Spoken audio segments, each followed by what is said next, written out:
الحمد لله نحمده ونستعينه ونستغفره ونؤمن به ونتوكل عليه ونعوذ بالله من شرور أنفسنا ومن سيئات أعمالنا.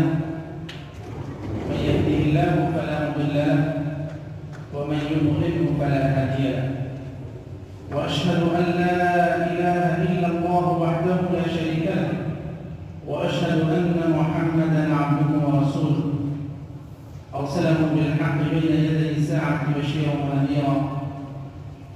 أما بعد، فإن خير الحديث كتاب الله، وخير الهدي هدي محمد صلى الله عليه وسلم، وشر الأمور محدثاتها، وكل محدثة بدعة، وكل بدعة ضلالة، وكل ضلالة في النار.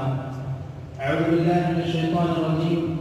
يا أيها الذين آمنوا اتقوا الله حق تقاته ولا تموتن إلا وأنتم مسلمون.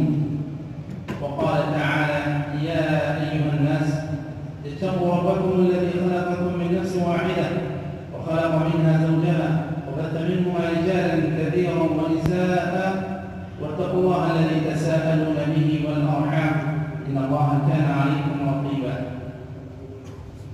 وقال تعالى: يا أيها الذين آمنوا اتقوا الله وقولوا قولا سديدا يصلح لكم أعمالكم ويغفر لكم ذنوبكم ومن يطع الله ورسوله فقد فاز فوزا عظيما.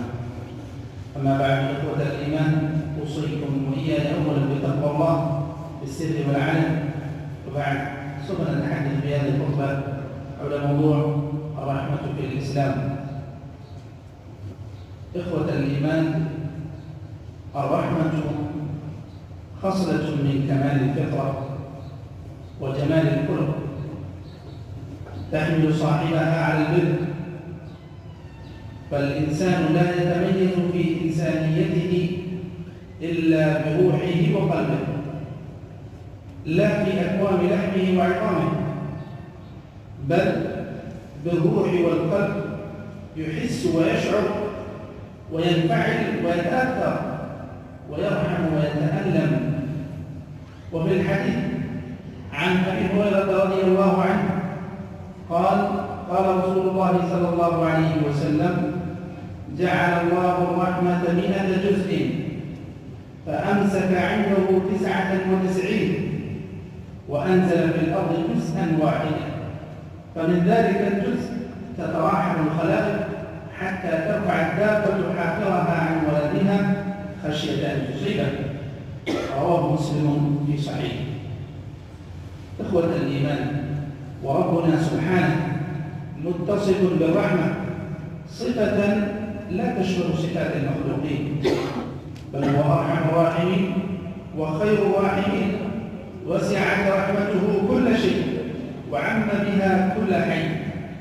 وملائكة الرحمة وهي تدعو للمؤمنين أثنت على ربها بهذه الصفة العظيمة: ربنا وسعت كل شيء رحمة وعلما فاغفر للذين تابوا واتبعوا سبيلك وقهم عذاب الجحيم.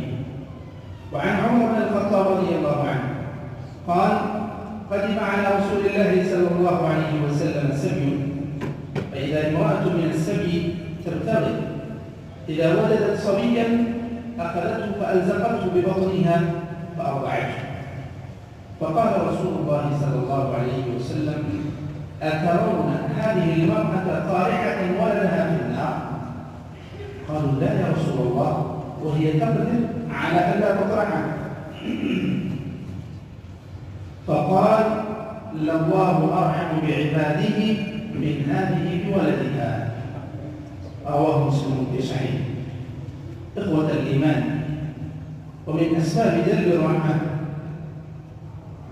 أولا التقوى. قال الله عز وجل: واتقوا الله لعلكم ترحمون. وقال تعالى: يا أيها الذين آمنوا اتقوا الله وآمنوا برسوله يؤتكم كفلين من رحمته ويجعل لكم نورا تمشون به ويغفر لكم والله غفور رحيم. ومما تستجلب به رحمة الله طاعة الله وطاعة رسوله. قال تعالى: واطيعوا الله والرسول لعلكم ترحمون. ومن أعظم ما تستجلب به رحمة الله الرحمة بعباده. فعن عبد الله بن عمرو بن العاص رضي الله عنهما قال: قال رسول الله صلى الله عليه وسلم: الراحمون يرحمهم الرحمن يرحم من في الأرض يرحمكم من في السماء. رواه أبو داود والحديث في صحيح الترمذي. إخوة الإيمان، ومن مواطن الرحمة إحسان معاملة الخدم والتجاوز عن حفواتهم. فهذا أنس بن مالك رضي الله عنه قال: خدمت رسول الله صلى الله عليه وسلم 10 سنين فما قال لي أف قط ولا لشيء فعلته لما فعلت ولا لشيء تركته لما تركت. رواه مسلم. وعن عبد الله وعن ابي مسعود البدري رضي الله عنه قال: كنت أضرب غلاما لي بالصوت فسمعت صوتا خلفي فلم أفهم الصوت من الغضب، فلما دنا فإذا هو رسول الله صلى الله عليه وسلم وإذا هو يقول: اعلم أبا مسعود أن الله أقدر عليك منك على هذا الغلام. فقال: يا رسول الله هو حر لوجه الله. قال: أما لو لم تفعل لفعلت النار. رواه الترمذي والحديث في صحيح الترمذي.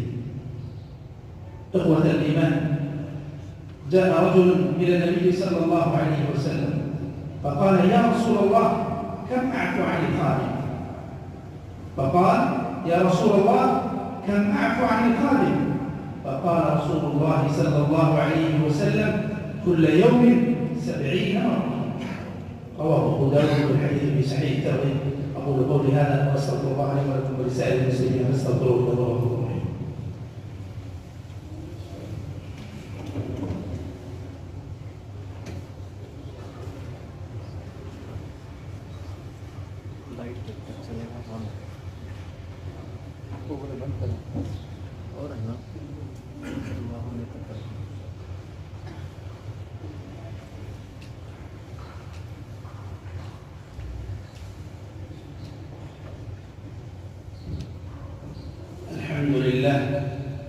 الحمد لله على إحسانه والشكر له على توفيقه وامتنانه، والصلاة والسلام على رسوله الأمين وعلى آله وصحبه أجمعين.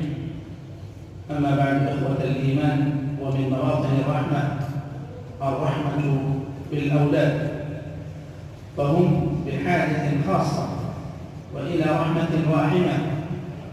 فالنفوس ذات الفطر السليمة تتعلق بالصغير حتى يكبر، وعن الغائب حتى يحضر، والمريض حتى يشفى. وقد صح عن النبي صلى الله عليه وسلم: ليس منا من لم يرحم صغيرنا ويعرف شرف كبيرنا. رواه الترمذي والحديث في صحيح الترمذي. إخوة الإيمان، وتعاليم الإسلام وآداب الدين في هذا الباب تتجاوز الإنسان الناطق إلى الحيوان الأعجم. فجنات عدن تفتح أبوابها لامرأة بغي سقت كلبا فغفر الله لها، رواه مسلم. ونار جهنم تفتح أبوابها لامرأة حبست ذرة لا هي طعمتها ولا هي تركتها تأكل من خشاش الأرض. هذا الحديث أيضا رواه مسلم في صحيح. نسأل الله تعالى أن يجعلنا من الذين يستمعون القول فيتبعون أحسنه. اللهم أعز الإسلام والمسلمين وأذل الشرك والمشركين ودمر أعداء الدين، واجعل هذا البلد آمنا مطمئنا وسائر بلاد المسلمين. اللهم من أراد الإسلام والمسلمين بسوء فاشغله بنفسه واجعل كيده في نحره يا قوي يا عزيز. اللهم انصر المجاهدين في سبيلك في كل مكان. اللهم كن لهم ناصرا ومعينا يا ذا الجلال والإكرام. اللهم وفق جميع ولاة أمور المسلمين لتحكيم شرعك وللعمل بسنة نبيك. اللهم وفق ولي أمرنا لما تحب وترضى، وخذ بناصيته للبر والتقوى، وهيئنا بالبطانة الصالحات. اللهم اكفنا بحلالك عن حرامك، واغننا بفضلك عمن سواك. اللهم اقض الدين عن المدينين، واشف مرضانا ومرضى المسلمين، وارحم موتانا وموتى المسلمين. اللهم اغفر لهم وارحمهم وعافهم واعف عنهم واكرم نزلهم ووسع مدخلهم واغسلهم بالماء والثلج والبرد ونقهم من الذنوب والخطايا كما ينقى الثوب الابيض من الدنس. عباد الله، ان الله وملائكته يصلون على النبي يا ايها الذين امنوا صلوا عليه وسلموا تسليما. اللهم صل وسلم وبارك على حبيبك محمد. وارض اللهم عن الخلفاء الراشدين ابي بكر وعمر وعثمان وعلي وعن سائر صحابه نبيك اجمعين، وعنا معهم بعفوك وكرمك وجودك يا اكرم الاكرمين. عباد الله، ان الله يامر بالعدل والاحسان وايتاء ذي القربى وينهى عن الفحشاء والمنكر والبغي يعظكم لعلكم تذكرون. اذكروا الله يذكركم وادعوه يستجب لكم، وذكروا الله اكبر والله يعلم ما تصنعون. وأقيموا الصلاة.